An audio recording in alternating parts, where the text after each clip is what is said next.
Hello everyone and welcome again to our semi-final topic for this community health nursing. And right now we tackled about maternal, newborn, and child health and nutrition. So ito yung mga pag-usapan po natin ngayon para makita po natin kung ano po yung dapat natin pag-aralan. And I think that this maternal, newborn, and child health and nutrition is already tackled on your OB and PIJA. So ngayon naman into context of community health nursing. So our chapter outlines, as you can see, pag-usapan natin the current status of the maternal and child health and nutrition situations. And also, we also tackled about the MNCHN core packages of the services that they have and also the service delivery network. Pag-usapan po din natin dito the reproductive health program, the Philippine Family Planning Program, and also the newborn screening and expanded program and immunizations and infant and young child feeding. And lastly, kailangan natin pag-aralan din or we have some overview in the management of childhood illnesses. Okay, so as you can see, flash on your screen the objectives of our lesson for these semifinals. Let's start with our current maternal and child health and nutrition situations. So, as we can see, the Department of Health issued an administrative order 2008-0029 that is implemented or that is entitled about the implementing health reforms for the rapid reductions of maternal and neonatal mortality. So, as the response to the slow decline in maternal and child mortality in our countries. So, pregnancy and childbirth is still pose on the great risk to the Filipino woman of the reproductive age, which is the maternal mortality rate that is being high. Sabi nga po dito, we have 162 per 100,000 live births. So according po yan sa ating National Statistics Office or yung tinatawag natin the PSA. Okay? And the complications includes here the hypertension, postpartum hemorrhage, severe infections, and other medical problem arising. So, kasali rin dito yung ating poor birth spacing, maternal malnutritions, unsafe abortions, and so on and so forth. So, yan yung makikita natin. That is the current situations that we already see to it in our Philippine context. And also, makikita rin natin dito that is there have also the neonatal deaths within the first week of the life are open due to asphyxia, prematurity, severe infections, or congenital anomalies. And dito rin nakapaloob din dito yung newborn tetanus and other causes. So there are three delays that lead to maternal and neonatal deaths. We have the delay in identification of the complications, the delay in the referral systems, and also the delay in the management complications. So as we can see in the maternals and child health nutrition situations, we need to improve the health of a woman. We need also to improve the mothers and also the children with the goal of rapidly to reduce the maternal and the neonatal mortality in our country. So yan po dapat yung ating tignan, may improve po natin. So the likelihood of maternal and neonatal death increases with identified risk factors. So ito yung nakikita natin mga anak, plus on your screens that is have the risk factor kung bakit ito nangyayari. So una natin dyan, the having the missed time, unplanned, unwanted, and unsupported pregnancy. Kaya nga 'di ba, palagi natin sinasabi na we need to be particular to our sa ating mga ginagawa kasi kapag may ginagawa na tayo, 'di ba? Usually kasi ngayon there are a lot of teenagers that early pregnancy. So kapag nagkaroon ng early pregnancy, ito na yung miss time, hindi sa tamang oras ang kanilang pagbubuntis, wala sa plano, tapos hindi kagustuhan or hindi nasusuportahan. So ano pa? They also have the non-securing adequate care during the pregnancy. So yung adequacy ng ating habang siya ay nagbubuntis. And also here, says that delivering without skilled birth attendants. So example, the attendants of the skilled midwives, the nurses, or physicians, and not having access to emergency obstetric and neonatal care. So, di ba makikita natin kasi nagkakaroon ng problem sometimes, it's just because of the delivering without the skilled birth attendants. Di ba? Dati kasi nung panahon pa ng 90s, usually yung mga nanganganak doon sila sa mga hilot na tinatawag po natin. Kaya nagkakaroon ng problem. Okay? And then we have also the not having proper postpartum. Okay, so yan yung mga identified na maternal and neonatal deaths so far. In its response to that maternal and child health situations, the Department of Health takes into the considerations into the interrelatedness. Number one, the direct threats to the life of the mothers and also to the children, that is immediate care or immediate health care and the risk management. And also, other consideration is the underlying socioeconomic conditions that hinder the provisions and utilizations of the maternal, the newborn, and the child health and nutrition. So, nagkakaroon tayo ng core of package of services. Okay, so these are the four key strategies of our maternal, newborn, and child health and nutrition. So the number one here is that we need to ensure the universal access to utilizations of the packages of the services in terms of the maternal, newborn, child health, and nutrition. And also here, we need to address what the interventions we need to address of this. Okay, number two is the establishment of the service delivery network at all levels of care to provide to the packages of services and interventions. We need to establish, kailangan natin i-work out para maibigay natin ng tamang pag-aalaga doon sa mga nagbubuntis, sa mga batang pinapanganak. And also organized use of instruments. So in organizing the use of instrument, for our health systems development, we need to bring all the localities to create and sustain their service delivery networks. And other than that, we have the rapid build-up of institutional capacities of our Department of Health and PhilHealth, and being the lead agencies to provide for our support to our local planning. Okay? And then MNCHN, the strategies aims to number one, we need to every pregnancy to be wanted, planned, and supported.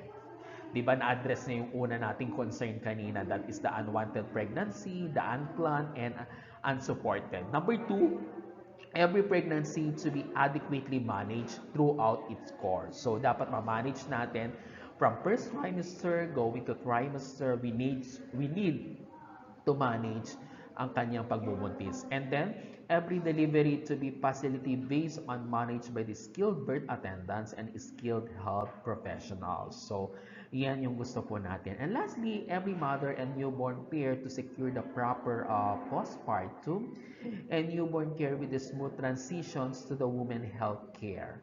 So, yan yung tinitignan po natin. So, pag nibigay po natin yan, there is an improvement to our health of the women, the health of our mothers, and the goal of the reducing of maternal and neonatal mortality in our country.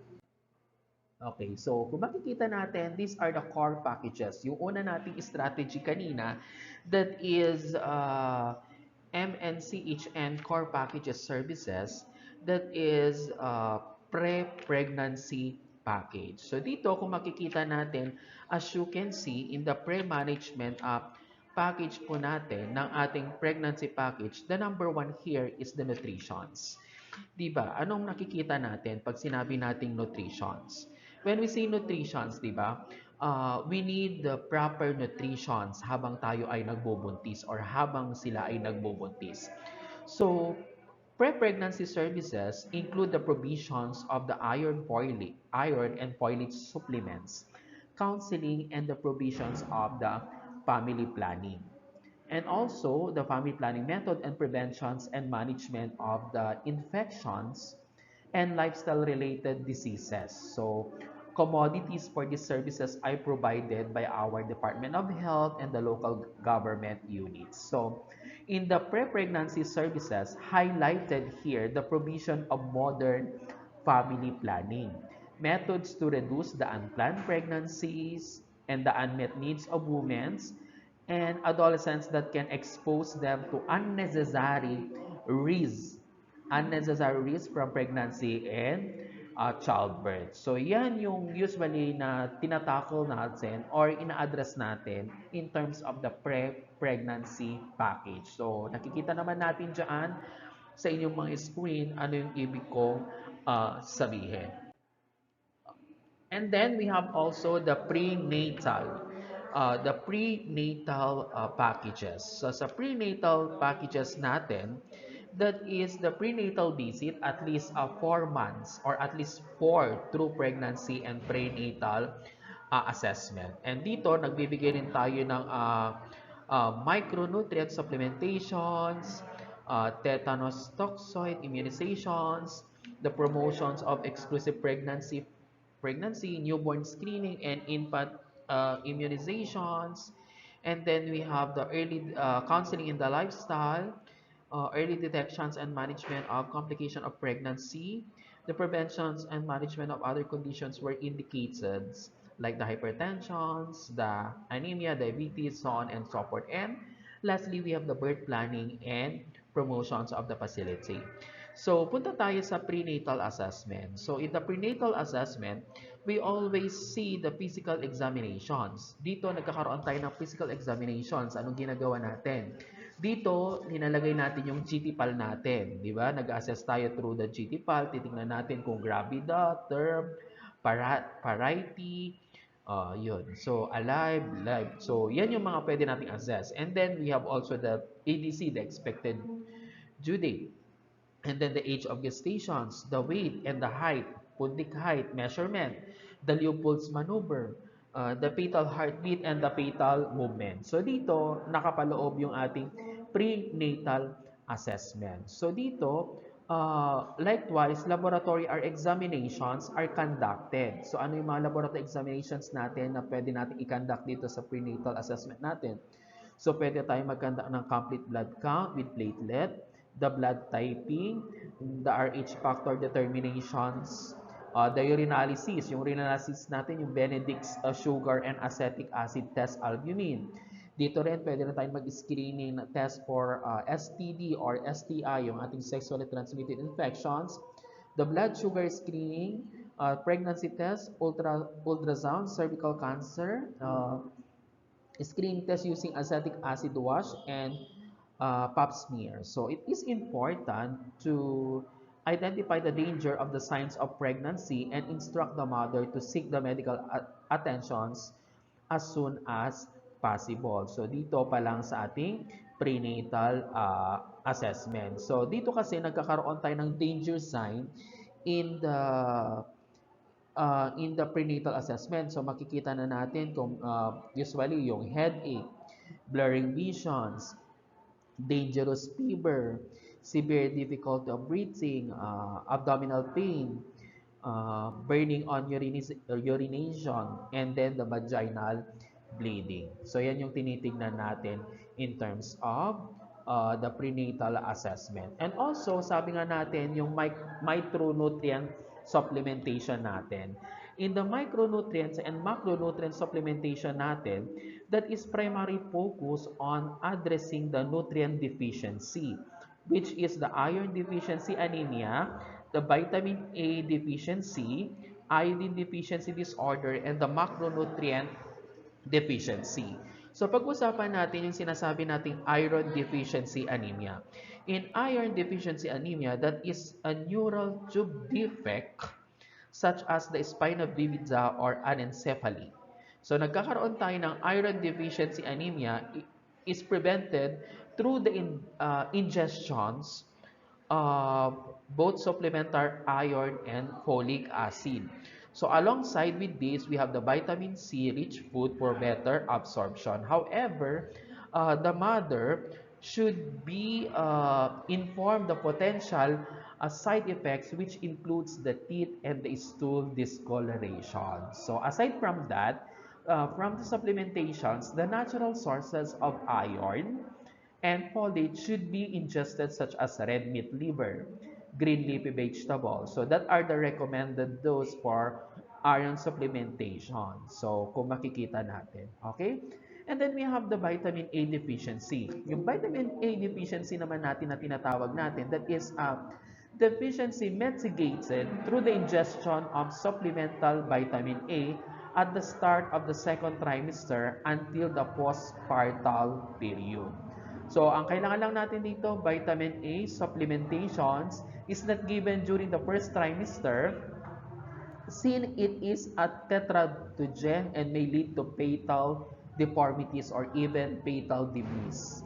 So, yon. And then, we have the iron deficiency disorder. This deficiency lead to congenital hypothyroidism and cretinism if not prevented. So hence, the children should receive supplementation at least once a year. Yan po yung atin. And then we have the tetanus toxoid immunizations. In the tetanus toxoid immunizations, we have the diphtheria tetanus toxoid immunization. So it should be administered intramuscular 0.50 ml. Okay, so at the deltoid muscle. So magkaka-receive tayo ng 2 doses of the toxoid provide protection to the baby against the neonatal tetanus through the natural passive immunity, while a single dose offer protections only to the mother by artificial active immunity. So, a mother who received the complete 5 doses of diphtheria tetanus is called fully immunized mother as per Administrative Order number 15. The schedule for diphtheria tetanus toxoid is given. So kung makikita natin yung pagbibigay natin. So yung ating tetanus toxoid, as early as possible, binibigay na natin yung first dose during the first pregnancy or even non-pregnant childbearing age woman. Pangalawa, 4 weeks after the first dose, yun yung TT2 na sinasabi natin. Yung percentage protection niya mga anak, that is 80% and the duration of the protection is 3 years. Okay? And then we have the third dose. Yung third dose natin, binibigay natin 6 months after the TT2. Okay. Ang percentage naman niya ng protection that is 95%, but the duration of protection is 5 years. And then we have the tetanus toxoid 4 or TT4.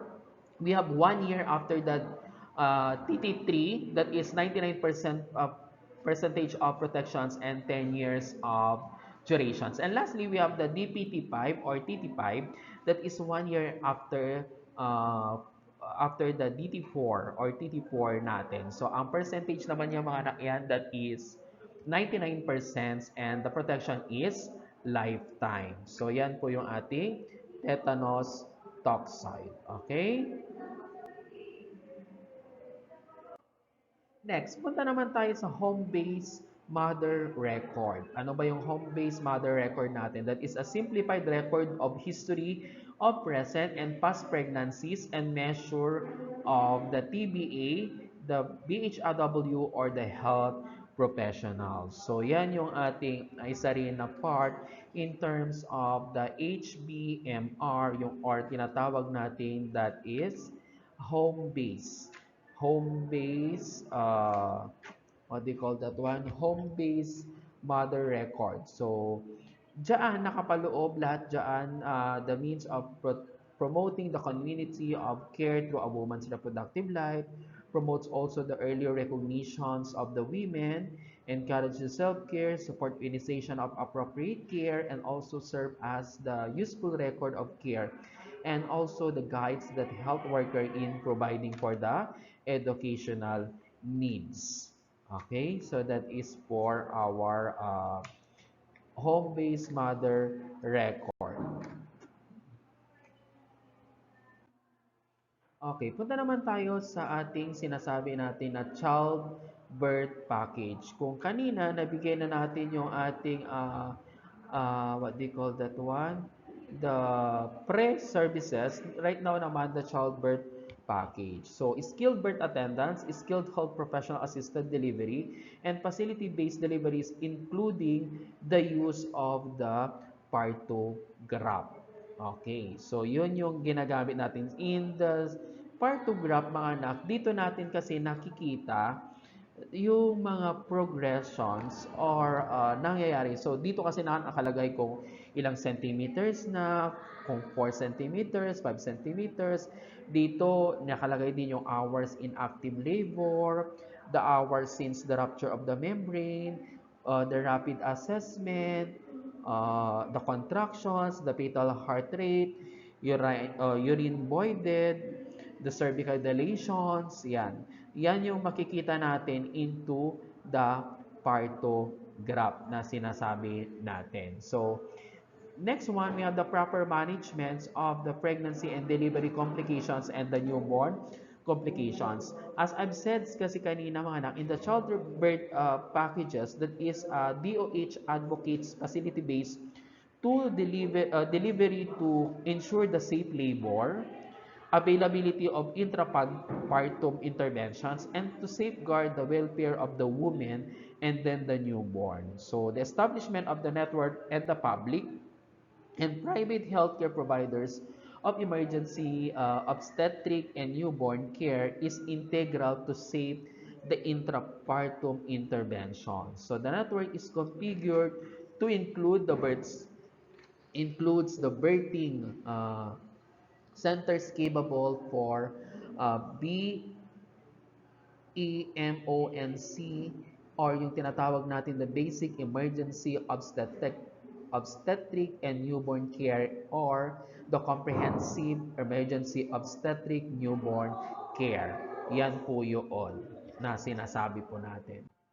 Okay. In the postpartum package naman, mga anak, that is the postpartum package that is visit 72 hours and on the 7th day postpartum check. So dito, chinecheck din natin ang micronutrient supplementation niya and then also the counseling on the nutrition, childcare, family planning, and other available services. In the postpartum visit, yung first visit natin mga anak, it should be within the 24 hours. And then the second visit natin within 1 week after the delivery. So, ang postpartum assessment natin, tingnan natin yung breast niya kung nagkaroon ng engorgement or inverted nipple. Yung uterus niya, i-check natin kung involutions or contracted. Yung bladder niya within 4 to 6 hours. And then also, we need to also check the bowel. Maybe given laxative, especially if with deep laceration. And then, nakikita natin yung mga lochia. Sa lochia natin, titignan natin kung ito ay rubra, serosa, and alba. And also, we need to check also the episiotomy. Di ba? And then, tingnan natin yung Homan signs kung there is a positive calf pain or the deep vein thrombosis. And then, in the micronutrient supplementations, magbibigay tayo ng vitamin A that is 200,000 international unit per capsule. So, 1 capsule within 4 weeks after delivery. And then, pwede rin tayo magbigay dito ng iron folate, 60 milligrams, okay, or tinatawag natin na 1 tablet for 3 months or 90 days. Yan po yung pan natin. And then, pwede rin po natin dito, ipasok dito yung ating birth registrations. Pwede rin natin ilagay po dito yung lactation support and counseling from birth up to 2 years and beyond. So, including ito, those women who will return to work and for women in formal economies and those with the breastfeeding difficulties. And also, we need also to check on the nutrition assessment and counseling to meet the demands, especially in the lactations, in health facilities and workplaces. Okay, so that is for postpartum. Okay, let's proceed. We have the newborn or the first week of life care packages. So, kung makikita nyo, on the screen, as we can see, natakal na natin ito or napag-usapan na ito sa ating essential newborn care. So, pahapyaw na lang dyan. Kung makikita nyo, on the first, we have the interventions within the first 90 minutes. We have the essential newborn care after 90 minutes to 6 hours. And lastly, we have the care prior to discharge or after the first 90 minutes. So, yan yung ating newborn or first week of life care packages. And then we have the child care packages. Yung number one natin, we have the immunizations. Okay? Sa immunizations natin is essential or the public health service is commonly defined as the process of conferring artificial immunity to populations groups. So immunity is described as the resistance and protections from the disease attributed to the presence of antibodies in the blood. So the National Immunization Program is committed to guarantee pre-immunization services and also ensure the Filipinos, especially the poor, have the access to routinely recommended vaccines. So dito, it further guarantees the immunizations of neonates, infants, children, adolescents, mother, and early populations as part of the comprehensive strategies for the disease preventions and also the control of the following life stage approach. So, yun yung kwan natin sa immunization. So, yung goal natin kasi dito is to immunize all the infants against vaccine preventable diseases. Number two, to sustain the polio-free status of the Philippines. Number three, we have also to eliminate the measles infections, to eliminate maternal and neonatal tetanus, to control the diphtheria, the pertussis, hepatitis B, infections, and German measles. And lastly, we have to prevent the extrapulmonary tuberculosis among children. So, hepatitis B at BCG natin are given to newborn within 24 hours after birth. Okay? So, yun yung pwede nating ibigay sa kanila. Okay. Next, punta naman tayo sa nutritions. Okay. Sa nutrition naman natin, kailangan natin maibigay yung the goal of this program is to improve the quality of life through the better nutrition, improve the health, and increase the productivity. Okay. There are four components of the program regarding the nutrition program. We have the complementary feeding, the micronutrient supplementations, the food fortifications, and then the warming. So yan yung apat natin na pinag-uusapan in terms of the nutrition program. So punta tayo sa complementary feeding. In the complementary feeding, from the age of 6 months, an infant need for energy and nutrients starts to exceed what is provided by breast milk, and complementary feeding becomes necessary to fill the energy and then the nutrient gap. Okay. In the in the micronutrient supplementation naman, that is the provisions of the supplies for the micronutrient supplementation program assist by the government units in augmenting micronutrient supplies for the vulnerable people. Okay, in the vulnerable people. So dito, tinitingnan natin in micronutrient supplementations, the vitamin A deficiency or yung tinatawag nating serophthalmia. We have also the iron deficiency anemia. We have the iodine disorder and then the food fortifications. So yan yung sinasabi ko kanina sa inyo. And then we have also the exclusive breastfeeding up to 6 months. Yung breastfeeding natin, there are preparation for breastfeeding begins during the pregnancy as early as the first prenatal checkup. It is essential that the family should be provided with adequate, accurate, and timely informations and opportunities for developing the necessary skills for good breastfeeding practices. Okay, so kailangan natin masustain ang breastfeeding up to 24 months with the complementary feeding na sinasabi natin sa kanila. Okay? And then we have the integrated management childhood illnesses. Yung ating IMCI na tinatawag po natin, that is for process can be used by the doctors, nurses, and other healthcare professionals who seek infants and children aged 1 week up to 5 years. So it is a case management process for first level facilities such as clinic, health centers, rural health unit, or outpatient department of the hospital. So the IMCI or Integrated Management Childhood Illnesses is a guidelines describe how to care for a child who is brought to the clinic with an illness or for a scheduled follow-up visit to check the child progress. Okay, the guidelines give instruction on how to routinely assess a child for general danger sign. So yan yung kinakwan niya.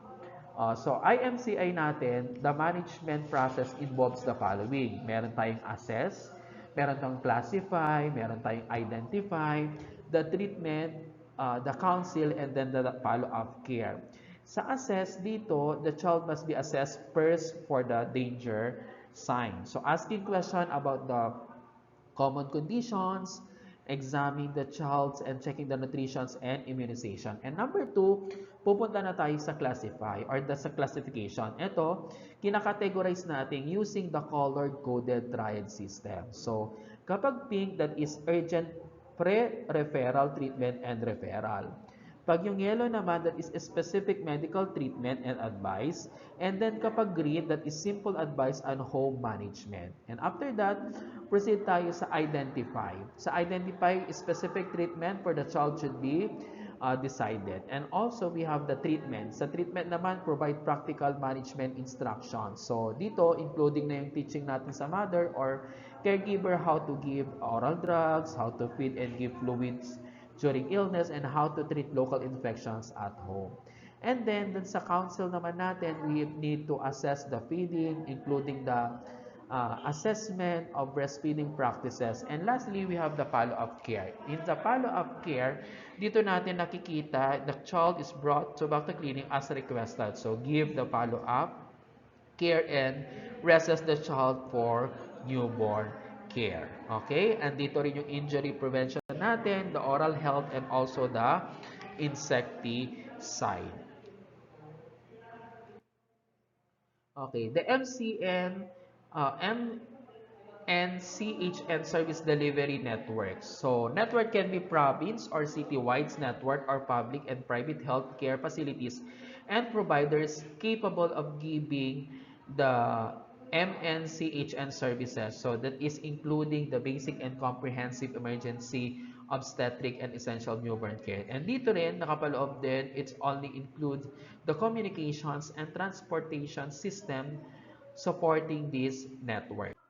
There are three levels of care in the maternal newborn child health and nutrition services or core packages. So there are three levels. The program takes a health system-oriented, multi-sectoral approach in strengthening the continuum of care for women, children, families, and communities. So the main objective here of this core package is to enable all adolescents to make informed choices on reproductive health issues, particularly about the pregnancy, by creating awareness and providing the access of informations, educations, support services, and necessary treatment in the field of reproductive health. So, the core package of services refer to the package services for women, for mothers, and to children covering the spectrum. Okay, so that is known appropriate clinical case management services, including the emergency obstetric and newborn care in the preventing direct causes of maternal and neonatal deaths, which are or will be within the capacity of the health system to routinely provide and to know the cost-effective public health measures capable of reducing exposures to and the severity of risk maternal and newborn deaths that are routinely being provided by the local government's units. So, ang ating service delivery system or network refers to the networks of facilities and provides within the province-wide or the city-wide health system offering the MNCHN core package of services in an integrated and coordinated manner. So it includes here the communications and transportation system supporting this network. So the following health providers are part of the MNCHN services. Number one, sabi nga natin, the community level services or the community health teams comprises of outpatient departments, barangay health station, rural health units, and private clinics which are manned by community health volunteers and led by a midwife. The primary functions are to conduct the health risks and needs assessment and provide basic services delivery functions such as birth spacing and counseling. Okay, so that is for the community level services and community health team. Nakikita nyo naman na dyan, navigations and basic service delivery ang kanilang main functions. Or yung sinasabi ko kanina, let's conduct health risk and need assessment. Okay? Next, we have the basic emergency obstetric and newborn care or capable facility performing. So ito naman, maybe a barangay health stations, lying in or birthing home that provides the parenteral administrations of the oxytocin on the third stage, loading anticonvulsants, initial dose of antibiotic, assisted imminent breech deliveries, removal of retained products and placenta, and emergency newborn interventions such as resuscitations, sepsis, and oxygen treatment. So ang ating basic emergency obstetric newborn care capable facilities may also transfuse blood products if needed. Okay? And then we have the third one, the comprehensive emergency obstetric and newborn care capable facilities. So, facilities provide all services rendered in the BEMONC facilities with the additions of cesarean sections, blood banking and transfusion, highly specialized obstetric interventions, management of low birth weight, and preterm babies and other newborn specialized services. So, intrauterine device insertion, vasectomy, and bilateral tubal ligation are likewise performed in these facilities. So, the itinerant team composed of a physician, a nurse, and a midwife is in charge for the outreach services. Okay, so one comprehensive emergency obstetric and newborn care capable facility caters to at least 500,000 of populations. Okay? Next, punta naman tayo sa reproductive health. So, according to the World Health Organizations, reproductive health is the state of complete physical, mental, and social well-being and not merely the absence of infirmity in all matters relating to reproductive system and to its functions and process. Reproductive health is based on the right to access appropriate healthcare services which enables women to go safely through pregnancy and childbirth and provides couple with the best chance of having a healthy infant. So, on the other hand, reproductive health care refers to the constellations of methods, techniques, and services which contributes to reproductive health and well-being by preventing and solving the reproductive health problems. So, ang basis natin, the Magna Carta of Women or RA 9710, which enacted in 2009, stipulated that the state shall at all times provide a comprehensive culture-sensitive and gender-responsive health services and programs covering the all stages of women's life cycle and which addresses the major causes of women's morbidity and mortality. So this law states that is the provisions of comprehensive health services, due respect shall be accorded to women's religious convictions, the right of spouses to found a family in accordance with their religious convictions, and the demands of responsible parenthood and the right of women to protection from hazardous drugs, devices, interventions, and substances. It also stated that the full range of reproductive health services shall be ensured by the government. In R810354, also known as the Responsible Parenthood and Reproductive Health Law, signed by Benigno Aquino II on January 17, 2013, is an act that declaration that the state recognized and guaranteed the human rights to sustainable human development, health, education, information, and the right to choose, make decisions in accordance with one's religious convictions, ethical, cultural beliefs, and demands of responsible parenthood. There are 10 elements of our reproductive health program. We have the family planning, maternal and child health notations, the preventions and control of the reproductive tract infections, the adolescent reproductive health, the preventions and management of abortion and its complications, the prevention and management of breast and reproductive tract cancers and other gynecological conditions, the education and counseling and sexuality, men's productive health, prevention and management of violence against women and children, and the preventions of and treatment for infertility. Next one, we have the Philippine Family Planning Programs. Family planning refers to a program which enables couples and individuals to decide freely and responsibly by the number and spacing of their children, and to have the information and means to do so, and to have the access to full range of safe, affordable, effective, and non-abortifacient modern, natural, and artificial methods of family planning. Okay? In the Philippines, responsible parenthood and family planning are enacted and enforced by the Republic Act 10354, or the Responsible Parenthood and Reproductive Health Act of 2012. So, as the component of the law, 7.40 million women reproductive age receive modern family planning. Okay? So family planning is means to prevent high-risk pregnancies brought about by the following conditions. Being too young, so nagkakaroon tayo ng mga buntis less than 18 years old or too old over 34 years old. Having had too many, 4 pregnancies or more. Having closely spaced, too close pregnancy, less than 36 months, walang birth spacing. And then we have the being too ill or unhealthy or too sickly. Okay?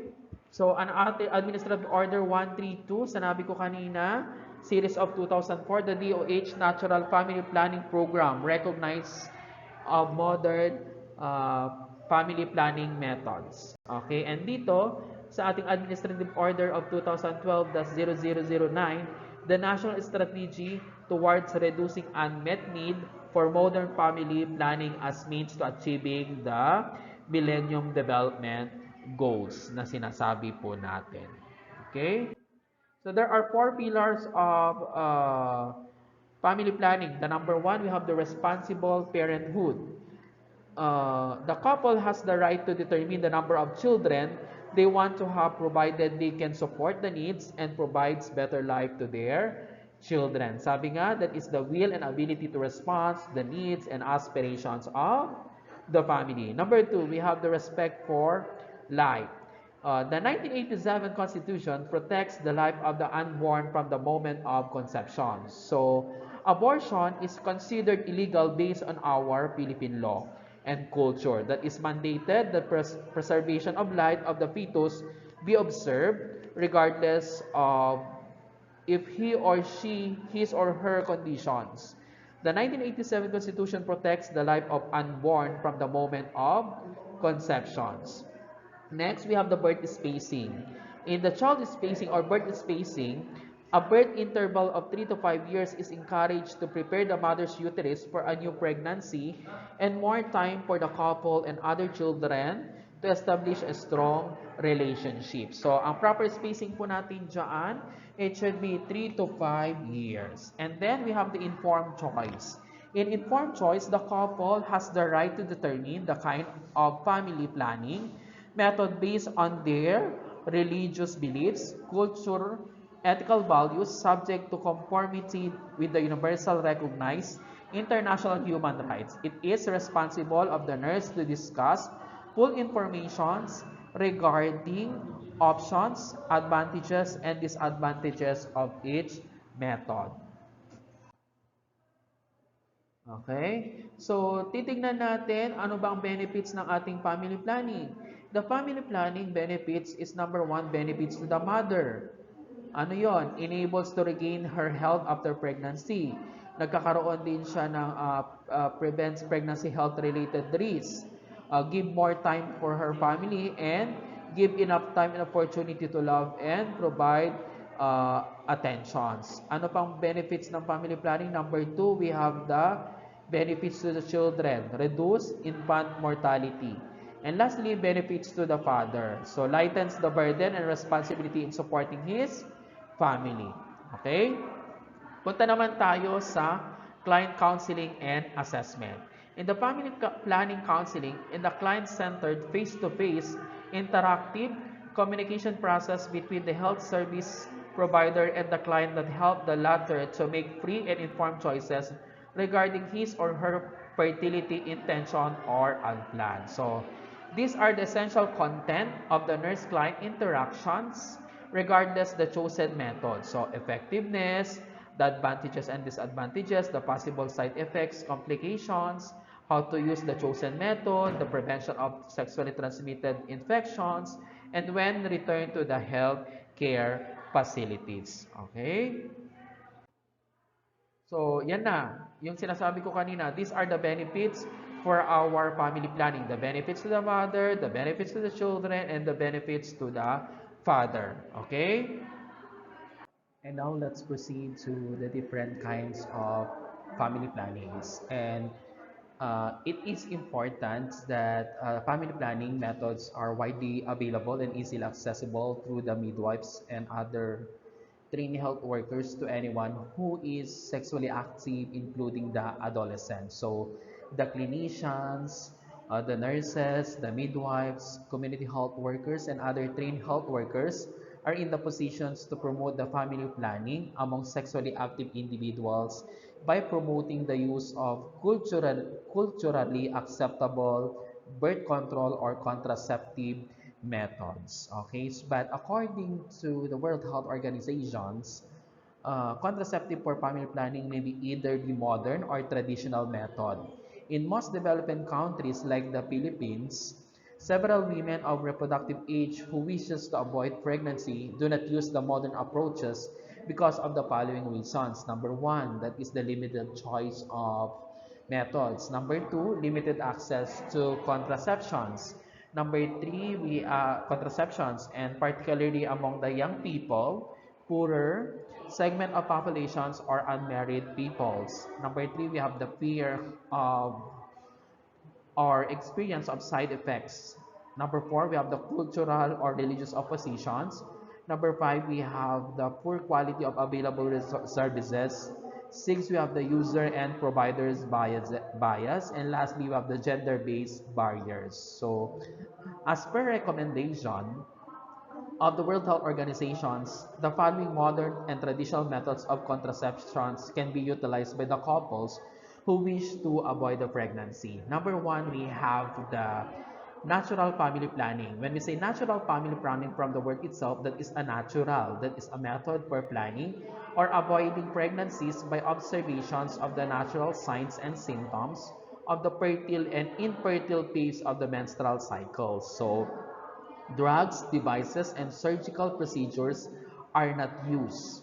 Okay. So the natural family planning offers the following stages. We have the effective when used correctly. There are no physical side effects. It is inexpensive. There is no need to follow up medical appointments. The couple develop better understanding about their sexual physiology and reproductive functions, and also it promotes the shared responsibilities for the family and foster the better communications between the spouse, and the couple may utilize the signs and symptoms. So yan yung pwede po natin makita in terms of the natural family planning. Okay, let's start with the lactational amenorrhea method. So, yung LAM na tinatawag natin. So, based on the natural effect of the breastfeeding on the mother's fertility. Pag sinabi natin yan, that is a temporary contraceptions for new mothers whose monthly bleeding has not returned. So, it requires exclusive or full breastfeeding day and night of an infant less than 6 months. Okay, so that is for lactational amenorrhea method. Next, we have the fertility awareness-based method. So, yung fertility awareness method po natin, that is a methods involves recognitions of the physiologic markers which is within the menstrual cycles and indicating on the woman's fertility. So that is for uh, the fertility awareness based method, that is included the Billings ovulation method, the basal body temperature, the symptothermal method, the standard days method, and 2-day method. Pag sinabi natin standard days method, that is a woman track their fertile period. So usually that days is day 8 to 19 of each 26 to 32 day cycle using the cycle beads or other aids. Ulitin natin, yung standard days method natin or SDM na tinatawag, usually the days 8 to 19 of each 26 to 30 day of cycle. So using the cycle beads. Yung 2-day method naman natin na tinatawag natin, that is a women track their fertile periods by observing presence of the cervical mucus. Cervical mucus, okay, if any type, color, or consistency. In the symptothermal method naman, that is a women track their fertile periods by observing the changes in the cervical mucus. So that is a clear texture. And then the body temperature is like increase and the consistency of the cervix that is softened. So that is for the symptothermal methods. While in the basal body temperature or yung BBT naman natin, that is a woman's take her body temperature at the same time each morning before getting out of bed, observing for an increase of 0.2 to 0.5 degrees Celsius. So yan naman yung uh, sinasabi naman natin na basal body temperature. Next, these are the disadvantages of our FAB or the fertility. Okay, so except for SDM, the couple need training and time to use the method effectively. Except also again to SDM, method requires consistent and accurate record keeping. Methods requires a high level of diligence and motivation by the couples, and also requires period of abstinence from intercourse. And they offer no protections. Okay, so that is for the disadvantages of using the fertility. Okay, so we have the artificial family planning methods. Okay, the artificial family planning method, we have the combined oral contraceptives. Sa ating combined oral contraceptives, it is the preparations that contains hormones, estrogen and progesterone to suppress the ovulations. So dito, nagkakaroon tayo ng, there is a contains of two hormones lang. That is the estrogen and progesterone. Next, we have the depo medroxyprogesterone acetate or DMPA. That is Depo-Provera is a progestin-only preparation injected intramuscularly every 3 months naman po iyan. Okay? And then we have the intrauterine device. So sa intrauterine device naman natin, that is small plastic or metal device releases copper or a hormone na tinatawag natin or yung IUD. Sa IUD natin, that is small flexible plastic containing the copper sleeves or wire that is inserted into the uterus, or pwede rin yung a T-shaped plastic device inserted into the uterus that steadily releases the small amounts of levonorgestrel. gestrel each day. And then we have the barrier methods. So the barrier methods that is involves the use of the devices. Okay, so next we have the permanent methods.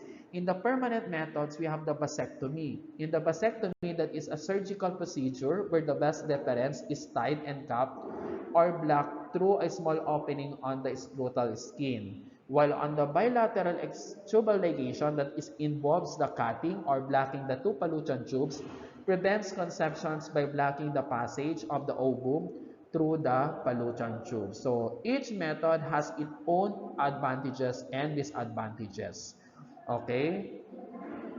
Okay, next, ang pag-aaralan natin is the newborn screening. So, palagi natin naririnig naririnig yung newborn screening. So, pag sinabi natin newborn screening, that is a simple procedure to find out if a baby has a congenital metabolic disorder even before the clinical signs and symptoms are present. So, this also a metabolic disorder that lead to mental retardation or even death if left untreated. And lastly, newborn screening is important because most of the baby with metabolic disorder look normal at birth. So, kung nakikita natin, di ba, na yung bata is parang normal lang siya kapag siya ay pinanganak. But then, habang tumatagal, nakikita natin na meron pala siyang metabolic disorder. So, in newborn screening, the specimen of the newborn screening is obtained through the heel prick method.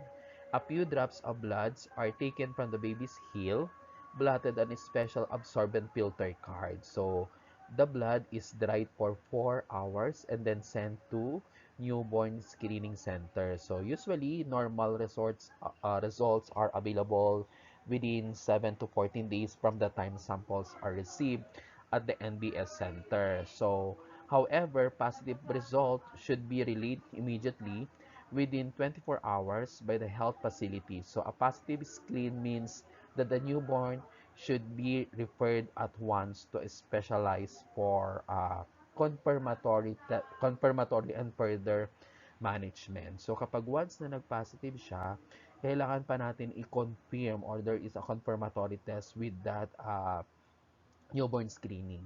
Okay? So that is for NBS.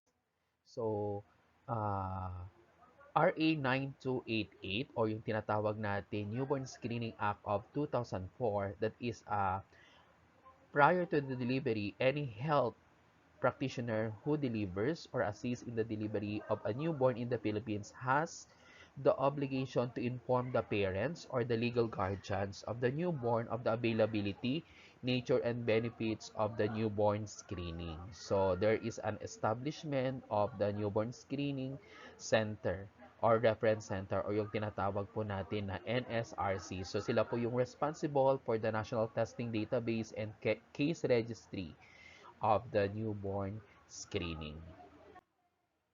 So, ano ba yung nakikita natin kapag na-tested natin or na-test natin sila ng NBS or yung ating newborn screening? So, number one, meron tayong congenital hypothyroidism. So, that is an inability to produce enough thyroid hormones. Ano pa?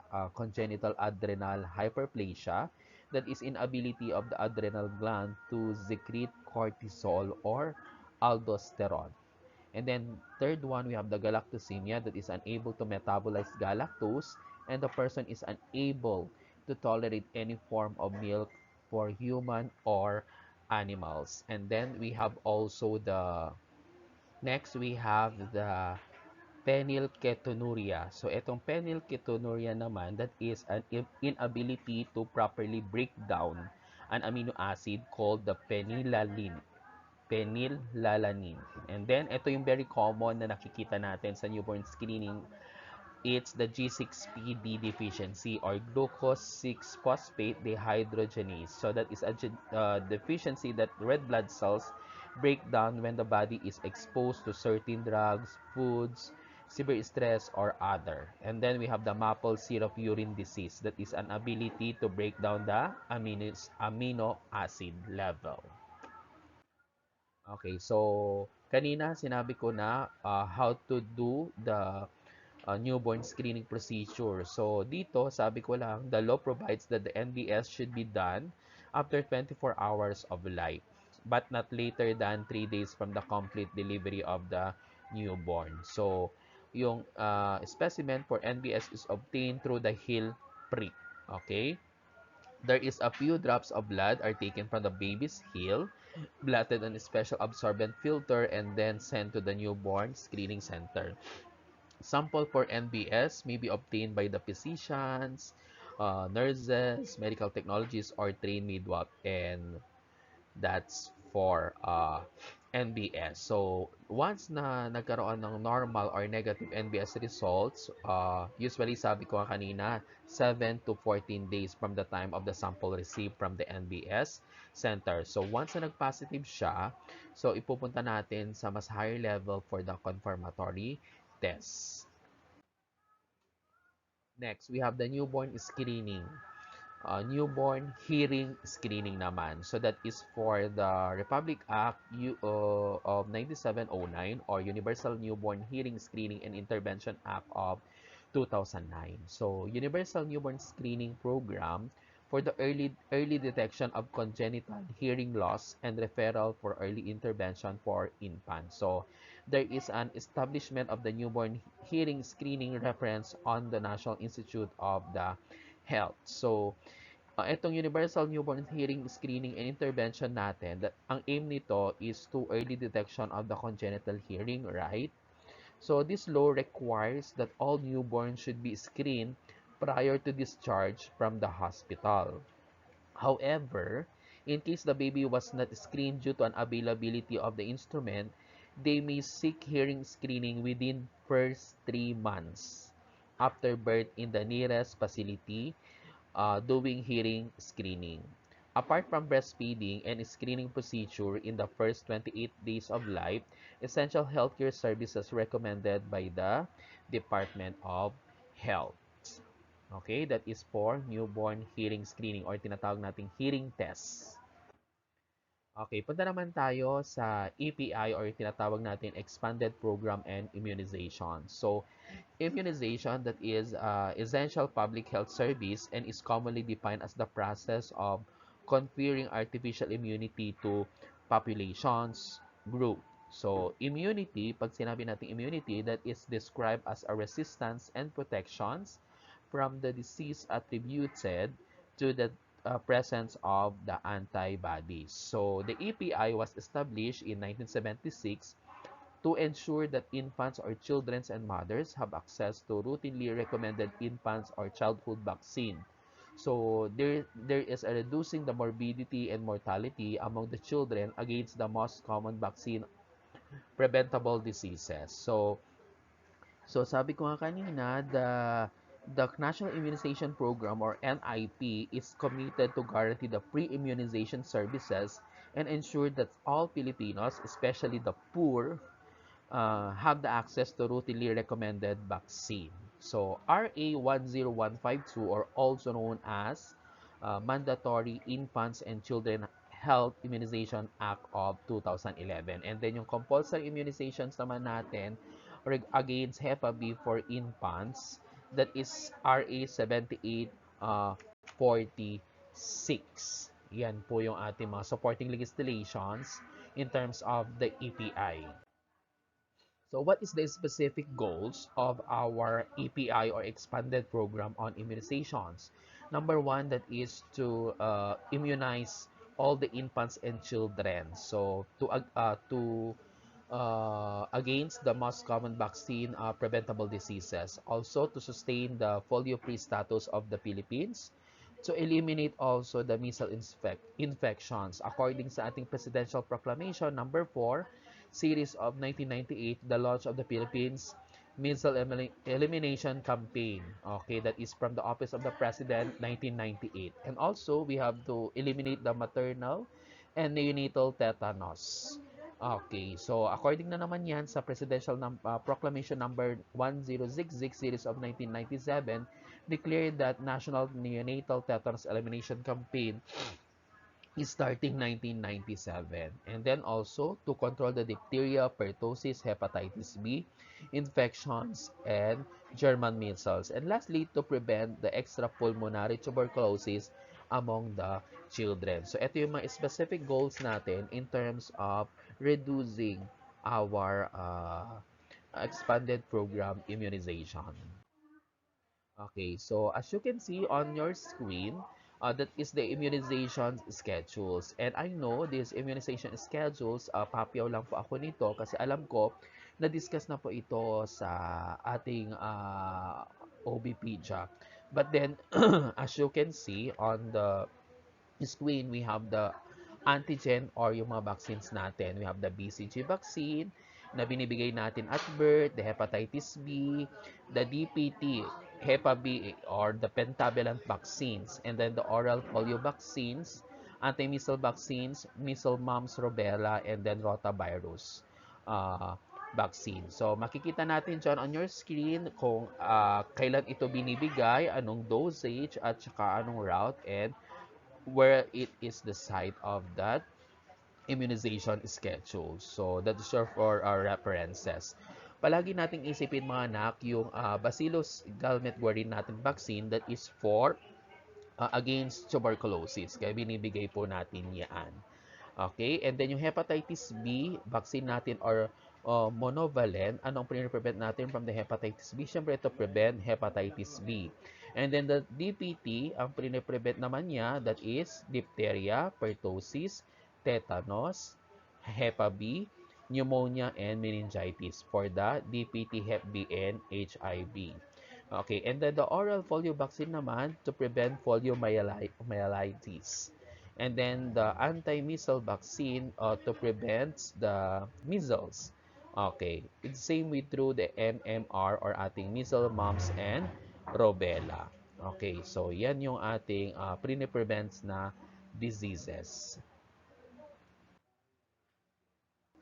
Okay, ito naman yung EPI vaccines natin, kung anong content niya at ano ang form niya. Pag sa BCG natin or the Bacillus calmette-guerin, that is live attenuated bacteria. So it should be freeze-dried with special diluent. Okay? And then the hepatitis B vaccine naman natin, that is plasma derivative or the RNA convenant, that is cloudy and liquid. Yung ating DPT, Hep B at HIV or HIV, that is kwan natin, ang acronym natin yan DPT. For the diphtheria, that is the weakened toxin, the pertussis, that is the killed bacteria, and then the tetanus, that is weakened toxin. So that is a clear and liquid. Yung OPV naman natin, that is oral polio vaccine, that is live attenuated virus. So for GI mucosal immunity for the mouth and then the GI tract. So that is a clear and pinkish. Yung ating anti-measles vaccine naman, that is live attenuated, same way through with our MMR. And then in the rotavirus, that is live attenuated, and then the tetanus toxoid, that is for weakened toxin. Okay, in target setting and vaccine requirements, as you can see on the screen, that is the vaccine requirement is calculated based on the target population size. So the nurse uses the following formula to estimate the target population size. So for example, estimated number of infants equal the total population, so times 2.7%. And same is true in the estimated number of 12 to 59 months children, and then equal population or total populations by 10.8%. And lastly, we have the estimated number of pregnant women, total populations by 3.5%.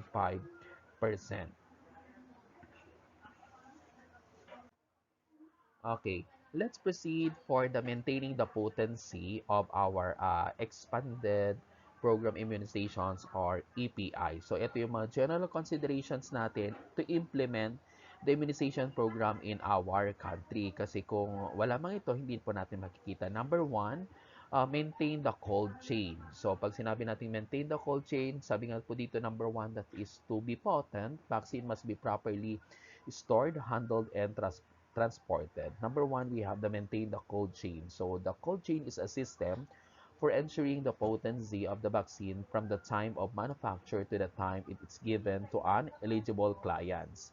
So in rural health units, And the public health nurse is the cold chain officer. So sa ating rural health unit, ang PHN daw, ang ating cold chain officer. Observe the first expiry, first out policy. Observe po natin yung FEFO. Okay, kung ano yung unang dumating, yun din ang una nating ilalabas or gagamitin. Okay? Comply with the recommended durations of storage and transport. So, kailangan po natin, ang tawag na nito, kailangan po natin sundin yung binibigay po na prescribed schedule and storage of that vaccine. Okay, take note. If the vaccine container has vaccine vial monitor or the BBM, and act accordingly. So yung BBM natin na sinasabi is a round disc of heat-sensitive material placed on the vaccine vial to register the cumulative heat exposure. Okay? Abide the open vial policy of the Department of Health. Reconstitute the freeze-dried vaccine only with the diluent supplied with them. Okay? Discard the reconstituted freeze-dried for and then lastly, that is to protect the BCG and rotavirus vaccine from the sunlight. Okay? So, yan yung ating maintaining the potency of our EPI. Kung makikita natin mga anak, ang most sensitive kasi yung vaccine natin, that is the OPV. Okay, less sensitive to heat or most sensitive to cold, that is pentavalent hepatitis B, and then the diphtheria tetanus toxoid. Okay, yan yung least sensitive to heat and most sensitive to cold. Okay? Okay, let's proceed to the side effects and adverse reaction of the immunizations. The first one, we have the BCG. So, ang side effects ng mga anak, that is Cox phenomenon, that is an acute inflammatory reactions within 2 to 4 days after the vaccination. So, usually, indicates previous exposure to tuberculosis. So, that is, sa management, wala tayong management dyan kasi no management needed.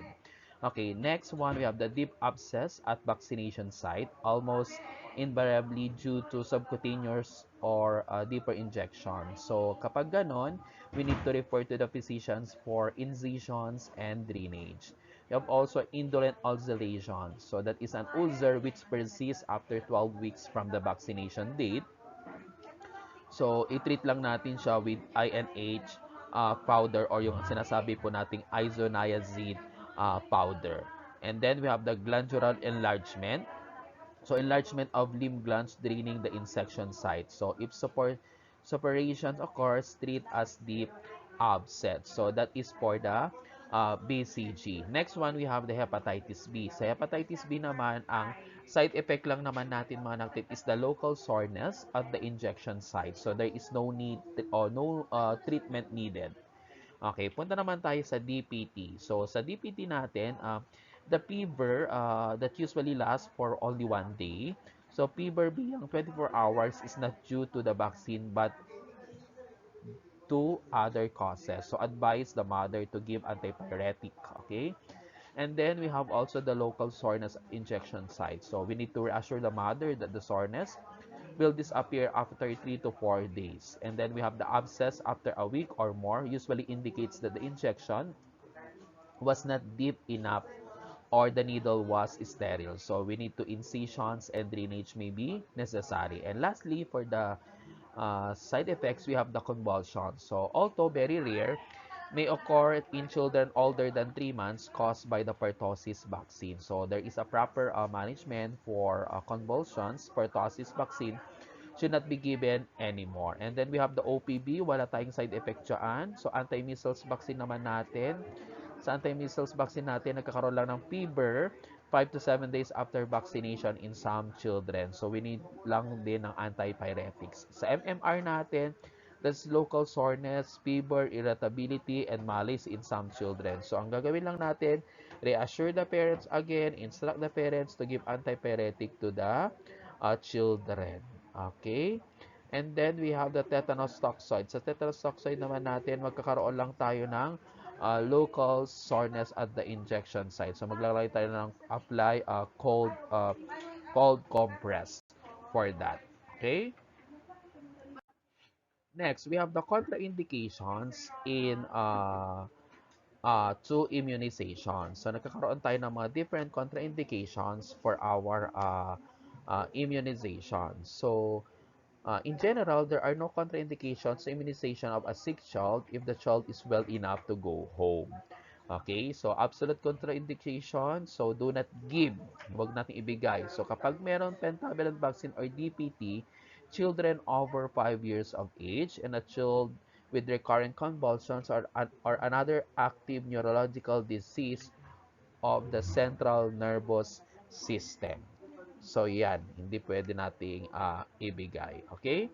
Next one, kapag sa pentavalent vaccine natin, 2 or 3 DPT-2 or DPT-3 to a child who has had convulsions or shock within 3 days of the most recent dose.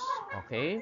And then the rotavirus vaccine when the child has a history of hypersensitivity to previous dose of the vaccine. And then the BCG to a child who has signs and symptoms. Okay? So that is contraindications to immunization. Okay, punta naman tayo sa EPI recording and reporting naman tayo. So, we need to report all the we need to record and report. So, accomplish using the FHIS or ating tinatawag na uh, PhilHealth Service Information System. So, number one, we have the fully immunized children. So, kailangan ng makuha niya lahat. That is the BCG, 3 doses of OPV, 3 doses of DPT, hepatitis B vaccine or 3 doses of pentavalent vaccine, 1 dose of anti-measles vaccine before reaching 1 year of age. Okay? Next one, we have the completely immunized children. In completely immunized children, completed their immunization schedule at the age of 12 to 23 of months. Okay? And then we have number 3, the child protected at birth. Yung child protected at birth is a term to use to describe a child whose mother has received 2 tetanus toxoid and then at least 3 tetanus toxoid anytime prior the giving of birth. Okay, so next one we have infant and young child feeding. Okay, so sa nutrition naman tayo. So optimal infant and young child feeding practices rank among the most effective interventions to improve the health. Okay, so that is Administrative Order 2005-0014 or the National Policies on Infant and Young Child hmm, Child Feeding. So these are the supportive natin na mga legislations. We have the Executive Number 51 or yung tinatawag natin na Milk Code. Okay? And then we have Executive Order Number 382 that is National Food Fortification Day, RA 7600, Roaming In and Breastfeeding Act. Meron din tayong sinasabi dito na 8172 or ASIN or yung ASIN natin that is Act for Salt Iodization Nationwide Law. Yung ASIN law natin that is primarily aims to help and contribute in eliminating iodine deficiency in the population through the use of iodized salt in the food preparations. It also requires manufacturers of food-grade salt to iodize their salt and for local government units to monitor salt sold in the market for their compliance to iodizations of salt. Okay, meron din tayong RA 10028 o yung tinatawag po natin Expanded Breastfeeding Program. And then, yung AO 36 series of 2010 that is what they call that one that is expanded garantisado. Okay?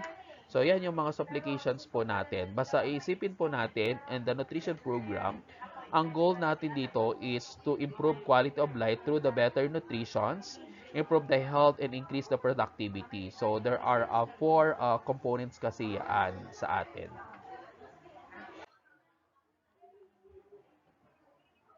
Okay, so these are the nutritional assessment begin with history taking. We have the exclusive breastfeeding, we have the predominant breastfeeding, we have the complementary feeding, we have the bottle feeding and early initiation of breastfeeding. So, yan po yung sinasabi po natin. So, exclusive breastfeeding, that is infant receive breast milk and allows the infant to receive ORS, drops, or syrup. So, dito magkakaroon ng vitamins, minerals, medicines, but nothing else. And then in the predominant breastfeeding, that is infant predominant sources of nourishment has been breast milk. And complementary feeding naman, that is the process of giving the infant foods and liquids along with breast milk when breast milk is no longer sufficient to meet the infant's nutritional requirement. Okay, and then we have the bottle feeding and then the early initiation. So, yung pagkapanganak pa lamang, newborn after birth within 90 minutes of life. Nutritional assessment natin, we have the anthropometry, that is the measurement of physical dimensions and gross composition of the body.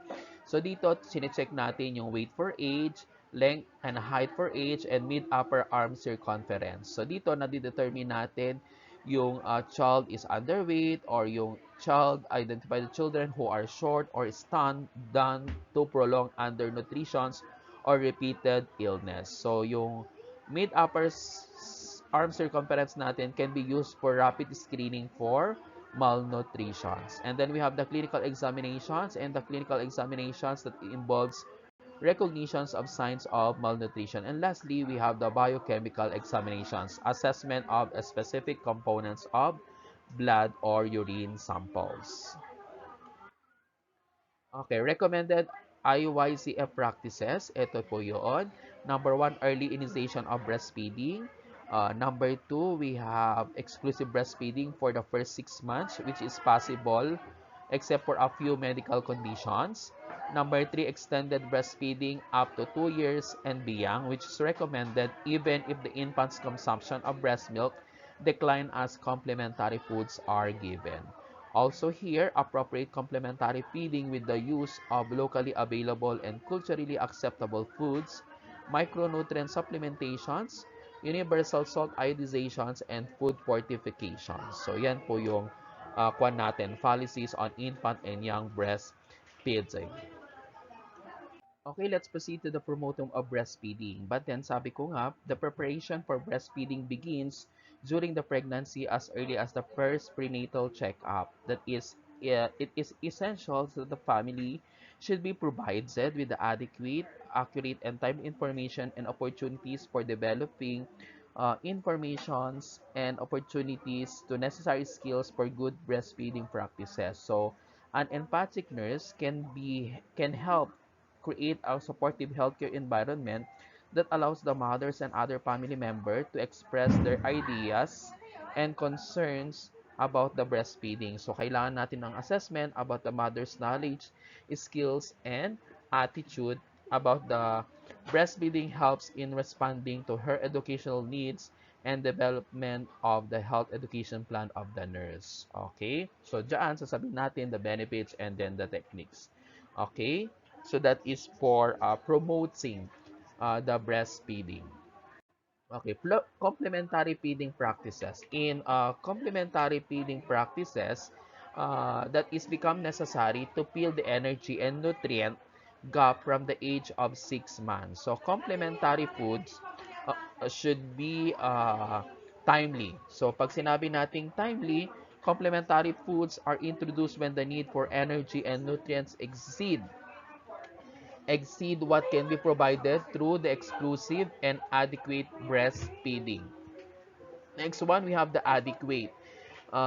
They should be provide enough energy, protein, and micronutrients to meet a growing child's nutritional needs. And we have also the safe.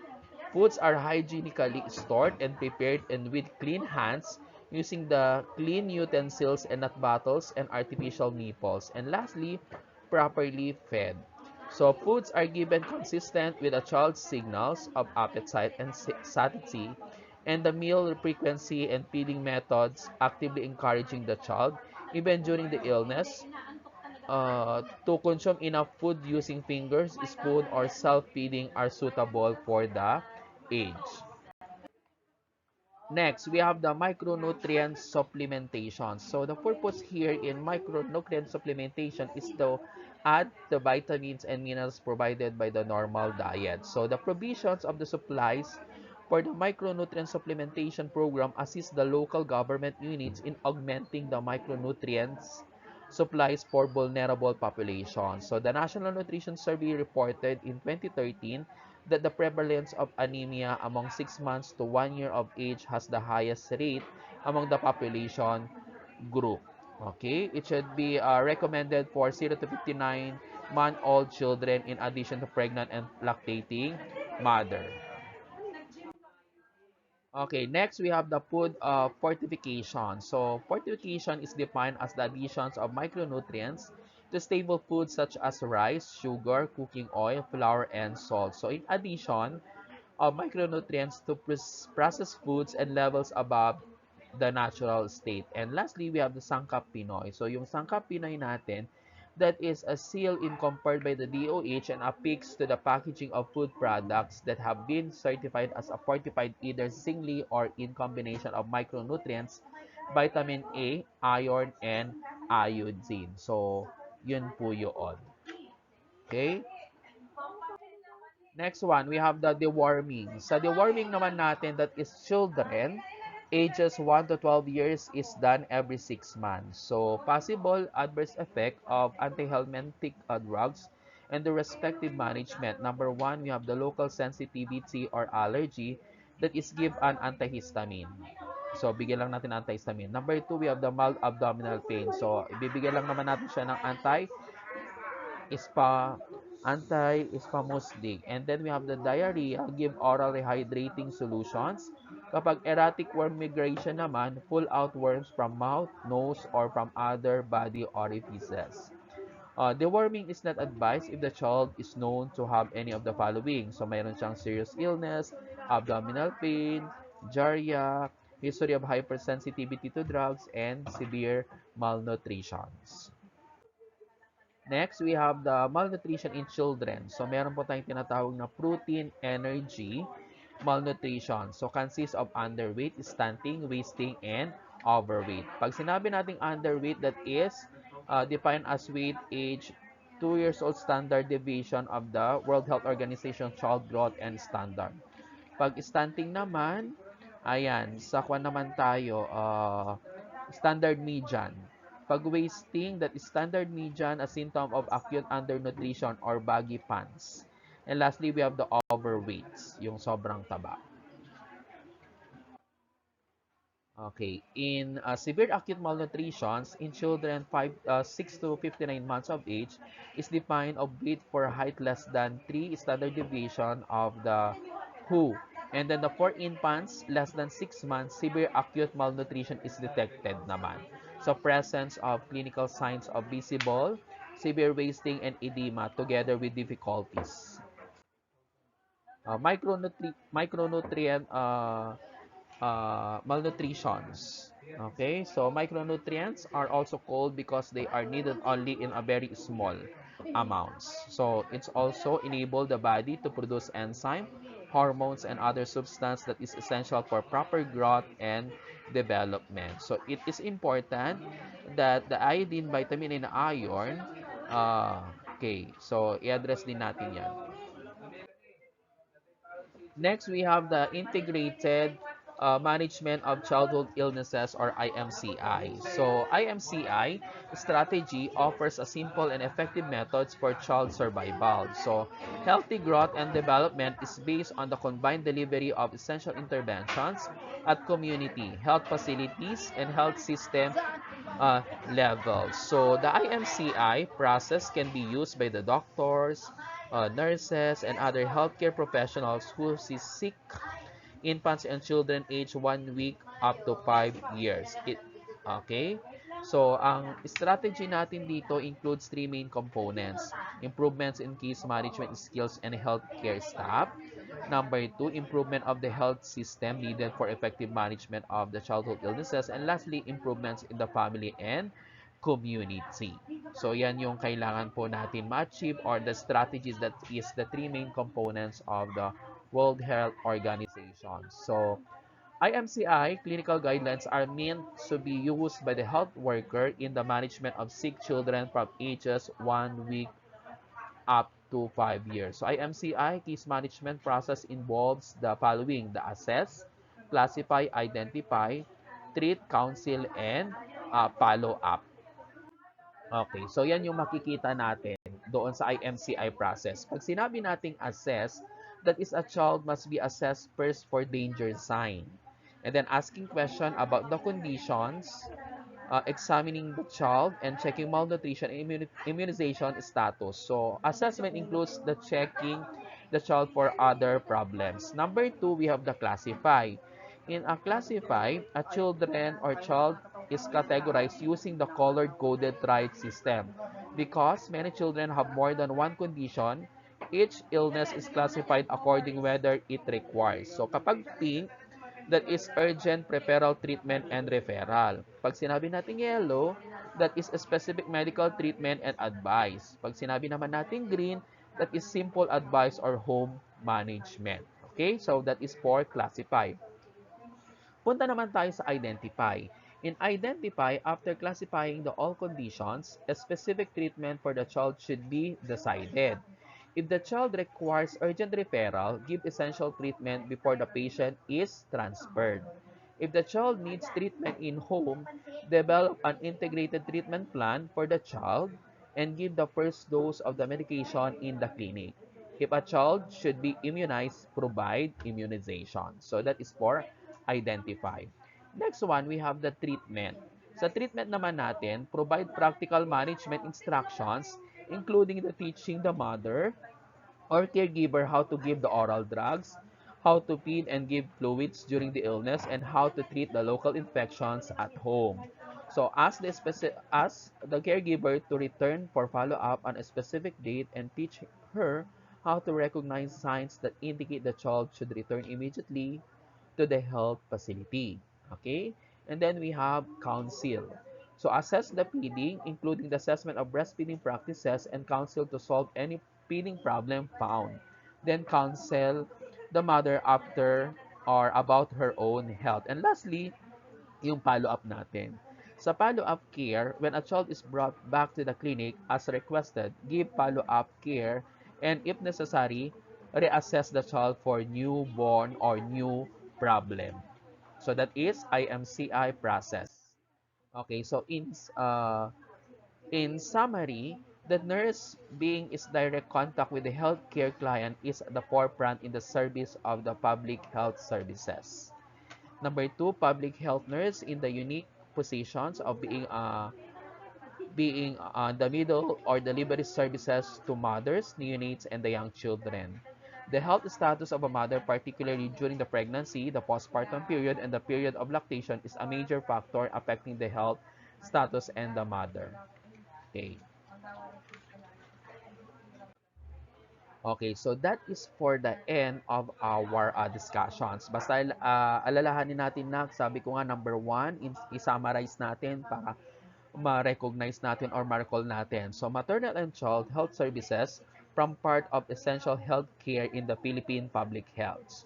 So, yung target natin from the SDG include reducing the maternal and child mortality.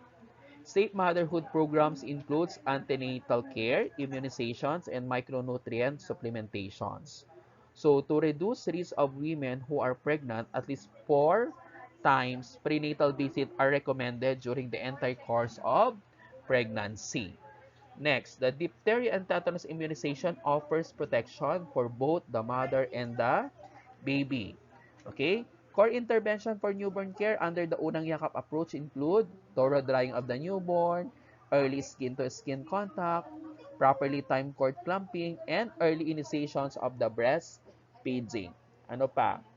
Yung ating newborn screening offers basic and expanded packages to detect the metabolic conditions that can result to mental retardation or premature death. Okay, and then we have also the breastfeeding, pinag-usapan natin, that is offers immunity to the child through IgA and also protects the mother from the hemorrhage due to uncontracted uterus. And then pinag-usapan din natin yung family planning that is improves quality of life and includes variety of services beyond the use of contraceptives like counseling. And then pinag-usapan din natin yung immunizations. Pag sinabi natin immunization, that is critical component of the protecting the population against the infectious diseases. And then pinag-usapan din natin yung nutritional program for children that is include the micronutrient supplementation, food fortifications, and deworming. And lastly, pinag-usapan natin yung IMCI. That is a case management process that provides public health nurses an evidence-based protocol in dealing with the SIL children in the community. So that is our topic for this semifinals, and hope this will be useful na gamitin po natin sa pagre-review natin. And I am praying mga anak na masagot po natin lahat ng mga tanong sa ating semifinal exam. So maraming salamat sa pakikinig and have a long weekend. Thank you.